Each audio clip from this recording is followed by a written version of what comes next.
What is up, guys? Welcome to another video, and today we have some more Need for Speed Payback, and today we're going to go ahead and talk performance upgrades. Performance upgrades, kind of an important thing in Need for Speed Payback. It's one of the things which are going to be driving your cars forward, and we're going to cover everything to do with it in this video. So how do you unlock them? You know, what are the best ways of unlocking them? How can I basically use my money effectively to get the best performance part for my car in the best amount of time effectively? That's basically what we're going to talk about, because there's a few ways of doing so hopefully we'll clear up all that in this video. So without further ado, let's go ahead and get straight into this. So Cameron, how do you unlock them? Well, my friend, that is pretty easy. There is 3 ways of unlocking parts in this game. You either do it through winning races, so as you can see here, you get the choice of a speed card at the end of a race, or you can purchase them, or you can do rolls.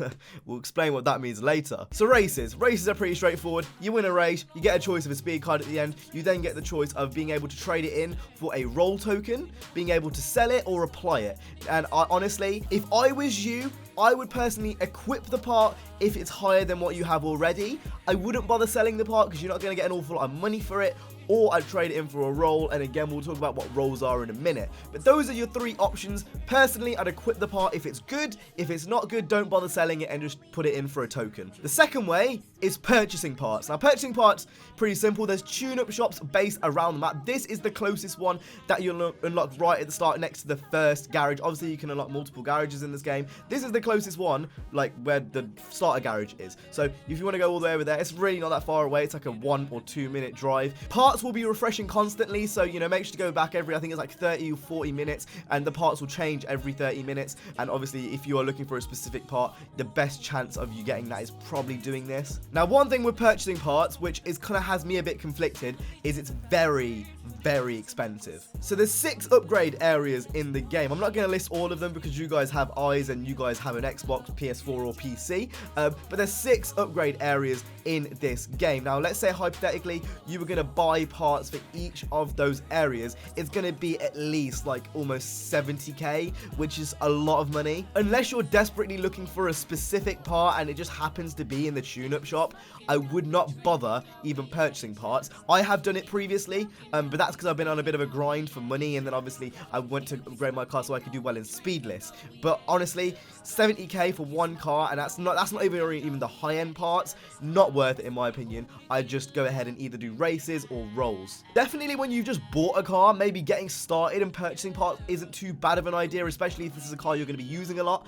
But it's just one of those things, if you do carry on purchasing parts from the parts store, it's just going to be an endless void of just a money pit, and the last thing you want to do is just dump money into places where you don't want to. Like I said, if you're just right at the start of buying a car and you want to upgrade it quickly, it's a great way of doing that, but just keep in mind it's very expensive. So if you're on a budget, don't even bother purchasing parts from the tune-up store. And finally, we have rolls. Now rolls are kind of interesting. It's kind of like a roulette system, so you have 3 kind of roulette options. So on the far left you have the actual part itself, in the middle you have the brand of part, and on the far right you have the perk of the part. As you can see from the bottom, if you have a certain amount of parts from one specific brand, you actually get a bonus upgrade, and that kind of boosts up a certain level of your car. Each brand has its own specific attributes. So essentially, if you have loads of diamond parts, you're going to get a bonus for having loads of diamond parts, and that may be an increase in acceleration or something across those lines. So Cameron, how do you unlock rolls? So essentially how this works is once you trade in parts, you get a token. You need 3 of these tokens to use a roll. So let's say at the end of a race, you want to trade in your part for a token. Once you collect 3 of these tokens, you can actually go ahead and do a roll. Now you can only lock in one of these 3 sections. The other 2 will be random. So let's say I lock in the actual part itself and I want a gearbox. The other 2 wheels will spin and you will get one of the random things from that spin. So you can see me doing an example roll right here, and as you can see, I ended up getting a Chintandori part, I think it's called. A Chidori part.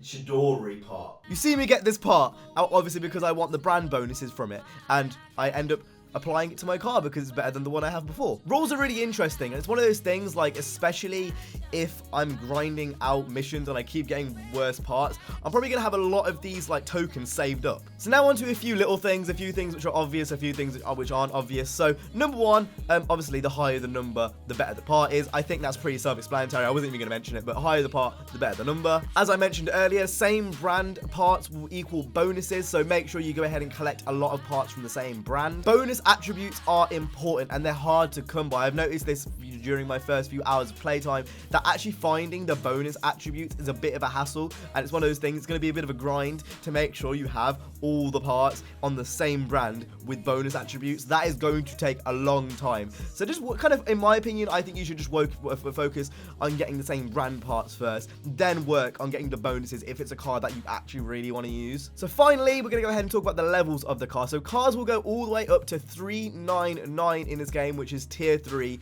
level 99.